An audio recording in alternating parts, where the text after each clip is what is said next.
Good morning. I want to extend my personal welcome. I know Reverend Karen already welcomed those of you who are new to us, whether you're having your very first morning with us, or your very first viewing with us, or you've been coming for a couple of times and you're starting to settle in. Thank you so much for getting up, for pulling life together and coming to be with us, because there is something really special about joining in consciousness with a group of people that is deeper and more essential than the work that we do on our own. So please know that we are gifted by your presence, and we appreciate it so much.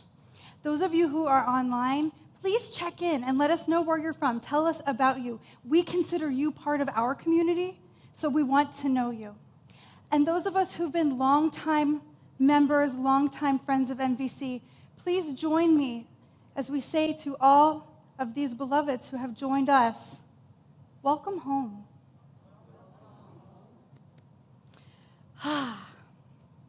So, it's an interesting thing to go last in a monthly theme.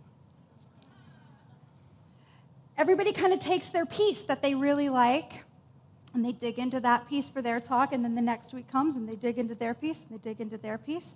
And so if you scroll back in your mind with me, you might remember that Jeff Hargis took us through a talk where he shared his own relationship with the God of his childhood, and how different it is to come into relationship with the divine presence that is not out there, but is right here, where the connection spot with infinite presence is right at the center of who and what we are, which is absolutely the core teaching of the master teacher, Jesus, as well as so many other teachers.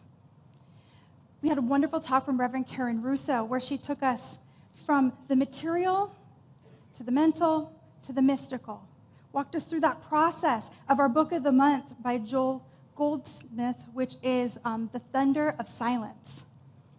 Now, this is an intense book, y'all.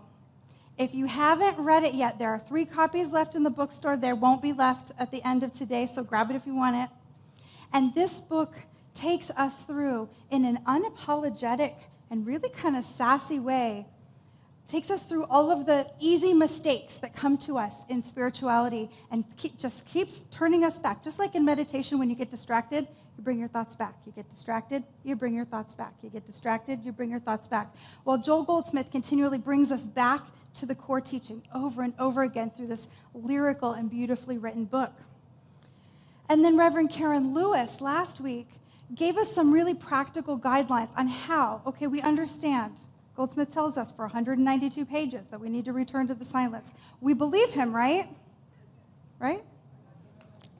But how? How do we do it? And she gave us 5 clear steps, 2 of which I'm going to return to in this talk. Because what I found is when you go last, the best thing you can do is kind of gather it all back up together and present it as one piece that we've brought together. So when I sought to do that, what I came up with was, I think at the crux of it all, Joel Goldsmith gives to us here a 192-page treatise on how not to be spiritually arrogant. That's super fun, right? But the truth is, it is the most dangerous thing that can happen to us. You know what's more dangerous than somebody that doesn't know anything? Somebody who thinks they know. And we all fall prey to it. We all fall prey to it. So I want to talk us through this process that Joel Goldsmith takes us through, everything that Reverend Karen and Jeff shared with us, through a lens that we can all relate to. Because nothing's more practical than taking an example that we can all relate to, right? So there's one thing that every single person in this room has in common. We are all part of this community. So we're going to talk about it through that lens so that we can apply it to something that really makes sense to us. You on board? Awesome. So spiritual arrogance, we all fall prey to it. And you notice I'm not leaving myself out of that group. I really try. And I think I know. I've gone to ministerial school. I've read the books. I've done the practice. I teach the classes. I know, right? I know. We all have things like that we know, right? Right? And then something like this happens. Play my video? What do you want me to do, man? Just show the first way, how we all do it. Like this? How we all are, how we do it. We do Okay, it. now show the way I guess it should be done. Yo, that makes so much sense. It makes so much more sense to hold it flat than to vertically try to attach it.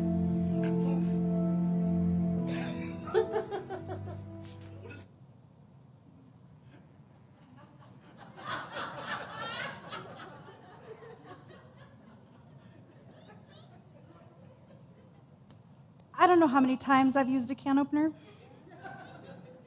I'm 43, do the math. Who knew that you're supposed to hold the can opener that way without learning it from the video that I posted on Facebook earlier this week? The hand went down. I love it. Okay, we've got two people. Anybody else willing to own it? Joanne Ashton, of course. Of course Joanne knew. Three people in a room of 100 and some people. I would have gone to the mat. I would have risked my life that I knew how to use a can opener. I knew how to do that. And if somebody had said, no, you're probably doing it wrong, I don't know that there's anything I wouldn't have bet that I know how to use a can opener. And yet, happy Jesus, if I didn't run to the pantry and open a can, and something that you may not have noticed with that, not only does it work better, not only does it cut off that lip that's all rough and yucky and opens much more smoothly, but then there's a thing on there that's a magnet. It's a freaking magnet, and it lifts the lid off of it so it doesn't fall in your soup.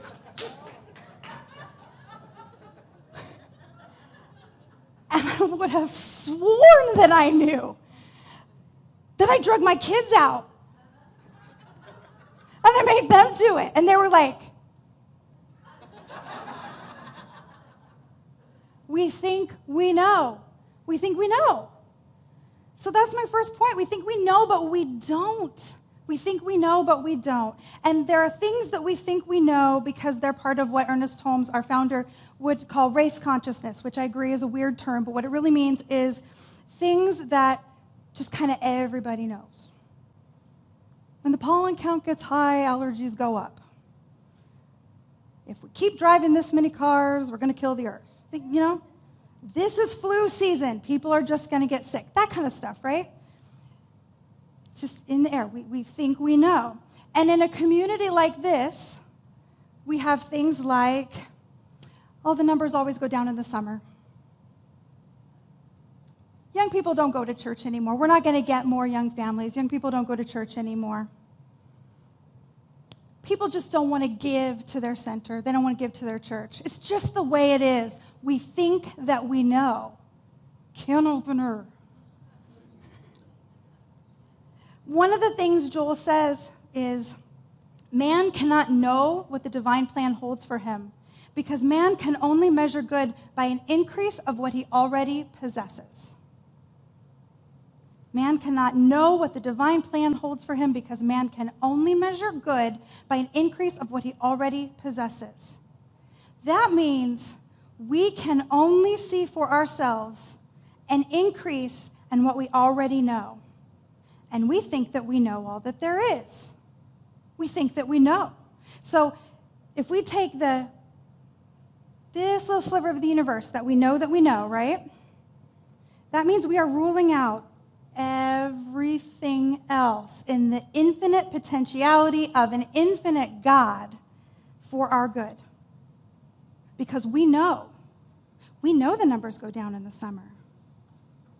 We know that snowbirds, when they go home for the summer, they don't send their tithe, they don't give. We know it, right? Because we've seen it play out Some years it happens, some years it doesn't, but it gets into our head as something that is true, something that we know. But the truth is, sometimes what we know is false ideas masquerading as wisdom. I'm going to say that again. False ideas masquerading as wisdom. Because we recognize when we have a false belief that's about our emotions, right? I'm not good enough. Men don't like me. I'm not smart. We see that. That's in the textbooks. We get that. That's just a false belief, and that's what this teaching helps us uproot and let go of, are these false beliefs. But when there are things that we see out there in real time about our money, about our health, about how many literal people I can count in these chairs, we think that because we can see it, that it's true all the time. Especially when we see it more than once. It forms a pattern, and our human brains think that our ideas matter at all to the infinite potentiality of all of life. We think we know, but we don't. This is why it was so important that Reverend Karen brought up this idea of letting go of expectations. Joel Goldsmith talks about it over and over in this book, to let go of expectations, because our expectations are inherently linked to the good that, I'll point to a quote that isn't there anymore, to the good that we have already seen, right? That we already possess. But what if our good is something we haven't possessed yet? I don't want to rule that out. I don't want to rule out the 99.9999999% of all of the good stuff that could happen to me that I haven't seen yet. I haven't even been to Africa. There's so much stuff that I haven't seen yet, and I don't want to rule that out. We haven't been a center that has 1,000 people on a Sunday yet in our history. But it doesn't mean it can't happen. We haven't seen our giving double over a summer yet. But it does not mean it doesn't happen. It doesn't. We have to leave room for spirit. Because if we're in our brains and we know we have shut off, we've shut the door to spirit. It's true in our personal lives, it's true in our relationships, it's true in our career, and it's true in this center. And that's why I'm pounding these particular examples, because I don't think that there's probably a person in this room, except for the couple of people who are here for the very first time, who have never heard any of those statements. And even you guys probably heard it at your last church. Because it's something that we think we know. So my second point is, okay, so if what we know in our brain isn't knowing, how can we really learn? How do we really learn? And the answer is that we open up. We open up to that place of spirit where we let go of expectations and we simply allow that space to be open and we let spirit speak through us. So Joel Goldsmith spoke about it like this. As we learn to listen and develop a state of receptivity, eventually we arrive at that place where the flow begins to come from within. Where the flow begins to come from within. Now, that's true of the flow of abundance. It's true of the flow of love. It's true of the flow of peace. It's also true of the flow of knowing, and it becomes knowing with a capital K instead of a lowercase k. Because that voice that rises up from within, is spirit speaking through us. And it sounds different, doesn't it? It feels different. So part of leaning in to the silence is to learn to discern between the ideas in our brain and what's really being communicated to us by the indwelling spirit. In Science of Mind, we say we believe that the highest God and the innermost God is one God. It still gives me chills. I can't tell you how many times I've read or said that statement. The highest God and the innermost God is one God. And we also say that we believe in the direct revelation of truth through our spiritual and intuitive nature. that's inherent in all of us. That voice of the divine that comes to us is that intuitive voice. It just rises up, sometimes against our will. Oh, you should do this. Oh, shush, shush, shush. Oh, no, you should really do this. Shh, shh, shh. No. But when that comes up, that's capital K knowing, and it's different. It doesn't come from this realm of materiality and what we think we know and what we can touch and what we saw happen and the records that were listed and the lists of who signed up for what. It doesn't come from any of that space. It comes from the one God coming up into us and through us. And it feels different. So we're going to practice that. We're going to practice that together. And how do we hone the skill? How do we hone the skill? By the spiritual practice that I keep gesturing to Reverend Karen because she gave a really good talk on spiritual practice last week. By doing the spiritual practices that Reverend Karen talked to us about. And if you have not seen that talk, please go back and watch last week's talk on the website because it walks you right through it. It's beautifully presented. Because what we want to do through these practices, what we want to do through recognizing this voice is get to the place where we're not trying to solve anything in the material world anymore. We're not trying to move the pieces of the chessboard around and control it with our human ideas anymore. And instead, we soften into this place where we recognize that God's grace is my sufficiency in all things. I don't know how many times Joel Goldsmith says that in this book. I stopped counting after like 17. Ernest Holmes quoted it. It's scripture. It's from Corinthians. 1 Corinthians. God's grace is my sufficiency in all things.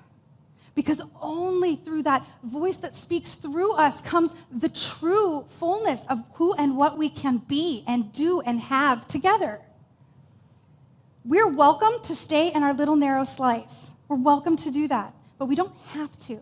We don't have to. We can be as big and as full as we want. So how do we lean into the silence together as a community?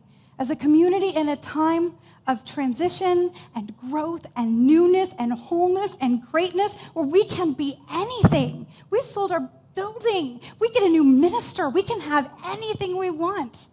It's like going to college. Remember when you went to college and you could like have a different name and wear all different clothes and all of a sudden be into hip hop? And that was just me. All right. It was the 90s. You know, what are you going to do? We can let go of the idea together that our solutions come anywhere but from God. That our solutions come from lists or memories or rules or ideas. Our solutions come from God. God's grace is my sufficiency in all things, which means everything we need is right here now. Not coming. Not coming. Here now. Here now. No excuses. No buts. No, yeah, but we just need, We don't need more people to have more money. More people are welcome. We love you. Come, have fun with us. But we don't need you for more money. We need you because your consciousness matters to us. All the money we need is right here. It's true. God's grace is my sufficiency in all things. We don't need a new minister to come rescue us. What we have is right here.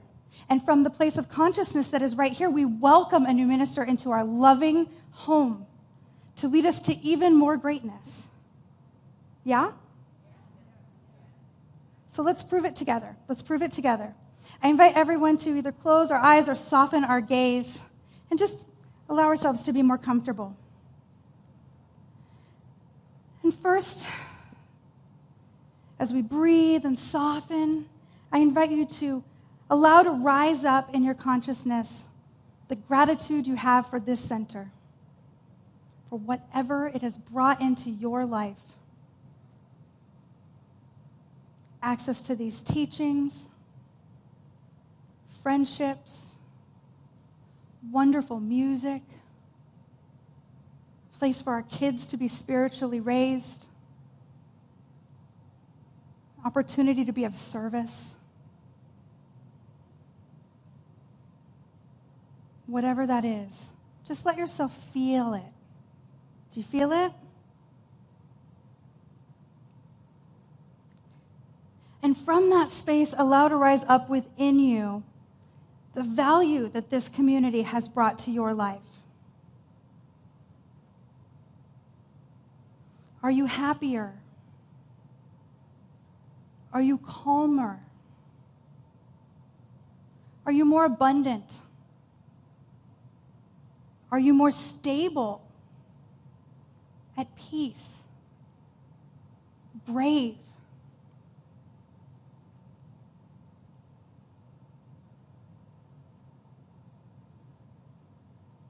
And now I invite you to allow to rise up within you the awareness of whether you personally are currently giving to this community at the same level you have received. With no judgment, there will not be a quiz or a show of hands.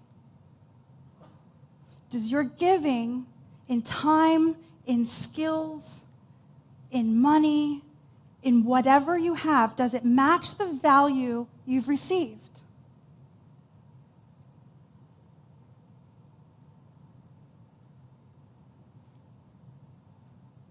And finally, I invite you to allow to rise up in you, naturally and gently, the clear awareness of what you are to give right now.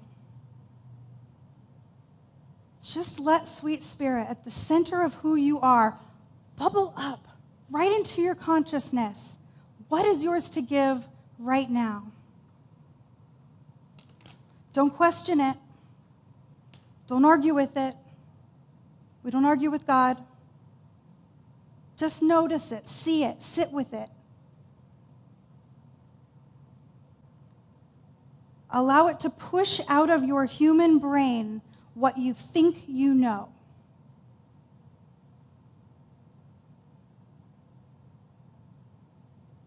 Take a moment of gratitude to your indwelling source for the wisdom that has been shared. And when you're ready, open your eyes. We think we know. We think we know that we need more people to have what we need in this community. Logic dictates. But spirit isn't logical. We think we know that everything will be okay when the new minister gets here. But God's grace is our sufficiency right now. And what we need is here right now. Wisdom, kindness, love, support, circles, classes, services, amazing music, wonderful practitioners. What we need is here now. And so when that minister comes in, we will be welcoming them into a healthy, whole, abundant, vibrant community. We don't need to be saved. We don't need to be rescued. We've got it right here, right now. God's grace is my sufficiency in all things. So here's the call to action. You know what your homework is because indwelling spirit just told you. It's so nice. I don't even have to assign it.